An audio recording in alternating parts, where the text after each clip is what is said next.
नमस्कार। इस वीडियो में हम लोग वाक्य रचना के विषय में पढ़ेंगे।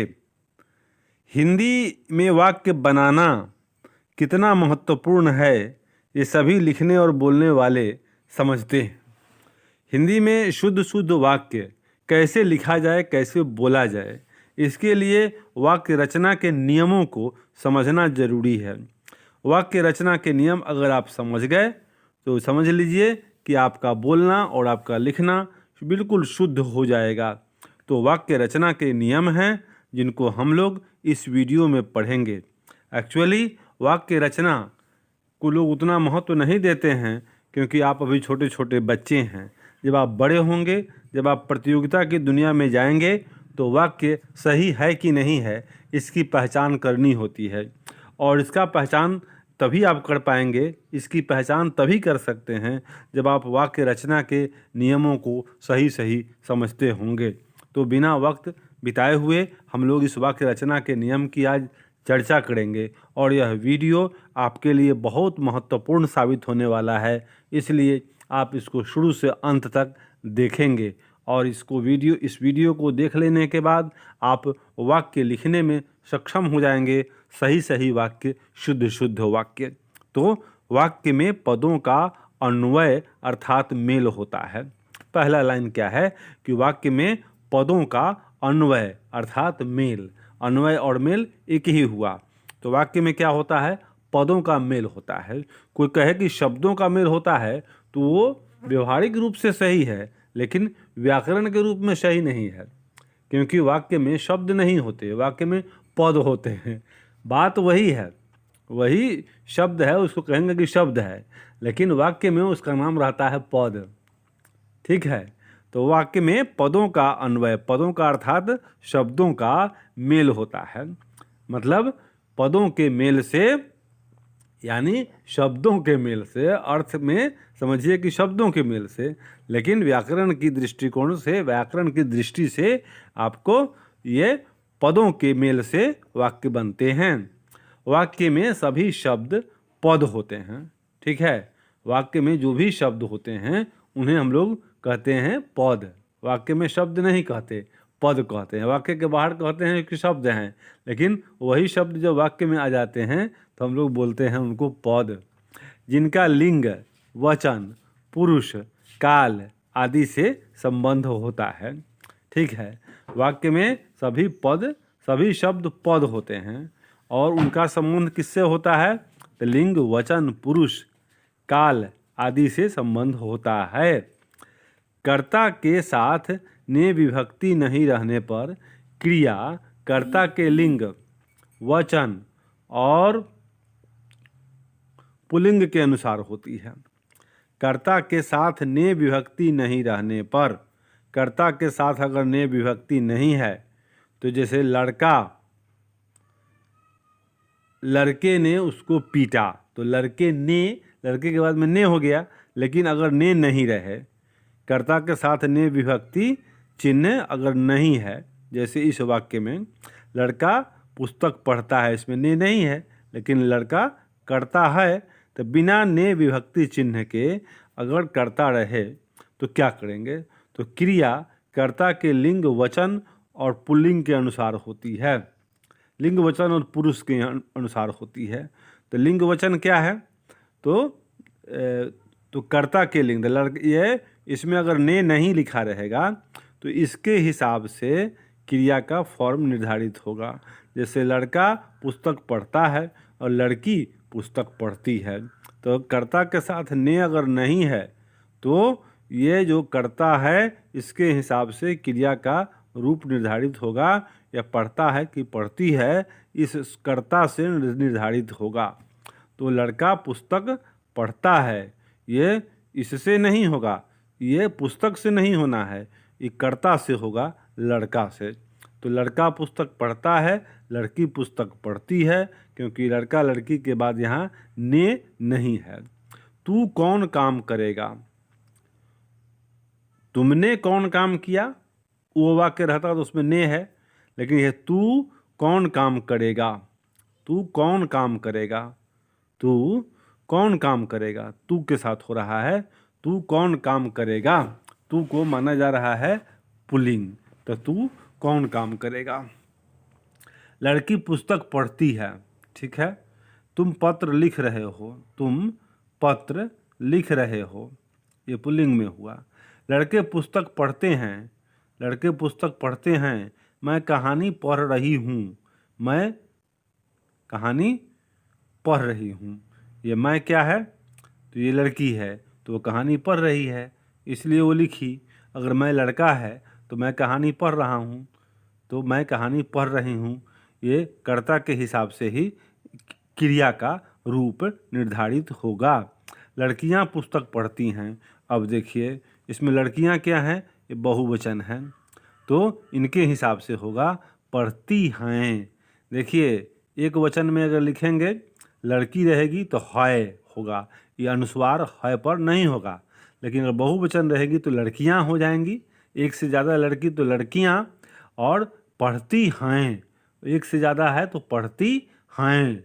पढ़ती है नहीं, पढ़ती है का मतलब एक लड़की पढ़ती है, और एक से ज़्यादा लड़कियां अगर हैं तो लड़कियां पुस्तक पढ़ती हैं। हम लोग सर्कस देखने जाएंगे। हम लोग मतलब बहुवचन, ये प्लूरल, तो हम लोग सर्कस देखने जाएंगे। वह सर्कस देखने जाएगा, एक वचन। अगर वह रहेगा सिंगुलर रहेगा तो वह सर्कस देखने जाएगा। हम लोग सर्कस देखने जाएंगे। एक ही लिंग वचन तथा पुरुष के अनेक विभक्ति रहित कर्ता किसी संयोजक से जुड़ते हैं तो क्रिया उसी लिंग के बहुवचन में होती है। एक ही लिंग वचन तथा पुरुष के अनेक विभक्ति, एक ही लिंग वचन तथा पुरुष के अनेक विभक्ति रहित कर्ता किसी संयोजक कोऑर्डिनेटर से जुड़ते हैं तो क्रिया उसी लिंग के बहुवचन में होती है। जैसे मोहन सोहन और शोभन पढ़ते हैं। मोहन सोहन और शोभन ये बहुवचन है, तो क्रिया इनके हिसाब से होगी पढ़ते हैं। एक मोहन रहेगा तो मोहन पढ़ता है, दूसरा सोहन पढ़ता है, शोभन पढ़ता है, लेकिन तीनों मिलाकर के रहेगा तो ये बहुवचन हो गया, तो क्रिया होगी पढ़ते हैं। पढ़ता है लिखा रहेगा तो गलत हो गया। सीता गीता और अपर्णा पढ़ती हैं, ये तीनों ये क्या है, ये स्त्रीलिंग हैं और बहुवचन हैं। तो स्त्रीलिंग और बहुवचन में होती है पढ़ती हैं। पढ़ते हैं हो गया मतलब पुल्लिंग का बहुवचन, और स्त्रीलिंग का बहुवचन पढ़ती हैं। सीता पढ़ती है, गीता पढ़ती है, अपर्णा पढ़ती है, और तीनों पढ़ती हैं। सुबह में कौआ तोता और मुर्गा बोलते हैं, ये तीन हो गए, ये तीनों बहुवचन हैं तो बोलते हैं। एक डाल पर कलियां स्त्रीलिंग, तितलियां स्त्रीलिंग और चिड़ियां थीं, ठीक है, ये स्त्रीलिंग बहुवचन। तीसरा है दो भिन्न भिन्न लिंग के स्त्रीलिंग पुल्लिंग विभक्ति रहित कर्ता और तथा एवं आदि संयोजक। ये और तथा एवं ये क्या है, संयोजक है, ये जोड़ता है दो पदों को, वाक्य के दो पदों को जोड़ने वाले शब्द को बोलते हैं संयोजक। तो और तथा एवं ये वाक्य के भिन्न भिन्न पदों को जोड़ते हैं। तो आदि संयोजकों से हैं, ये संयोजकों में से हैं, तो उनकी क्रिया पुल्लिंग और बहुवचन में होती है। तो ये उनकी क्रिया क्या होगी पुल्लिंग और बहुवचन में। एक अगर स्त्रीलिंग है और एक पुल्लिंग है तो क्रिया बहुवचन में होगी, ये नियम हुआ। एक किसी वाक्य में एक कर्ता स्त्रीलिंग हो और एक कर्ता पुल्लिंग हो तो क्रिया जब होगी तो बहुवचन पुल्लिंग में होंगे, यानी पढ़ते हैं। लड़का और लड़की पढ़ती हैं नहीं, या पढ़ता है या पढ़ती है भी नहीं, लड़की और लड़का पढ़ते हैं। लड़का और लड़की पढ़ते हैं, लड़का पहले हो चाहे लड़की पहले हो, इससे कोई फर्क नहीं पड़ा। निश्चित रूप से जब दो भिन्न भिन्न लिंग वाले कर्ता और तथा एवं से जुड़े रहेंगे तो क्रिया क्या होगी, वो होगी पुल्लिंग बहुवचन में। जैसे लड़की और लड़का पढ़ते हैं, लड़का और लड़की पढ़ते हैं।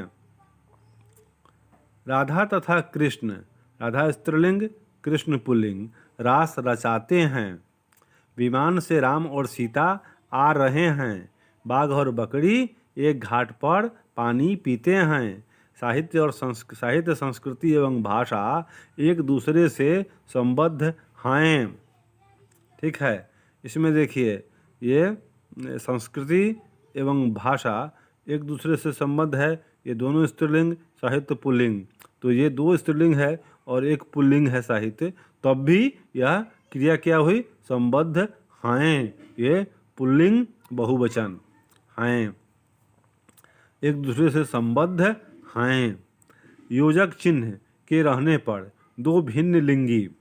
योजक चिन्ह मतलब वही ये जो दो के बीच में रहता है ऐसा चिन्ह रहने पर दो भिन्न लिंगी, भिन्न भिन्न लिंग वाले भिन्न लिंगी क्या होते हैं? दो भिन्न लिंगी विभक्ति रहित कर्ता की क्रिया पुल्लिंग और बहुवचन में होती है। के रहने पर दो भिन्न लिंगी विभक्ति रहित कर्ता की क्रिया पुल्लिंग और बहुवचन में होती है।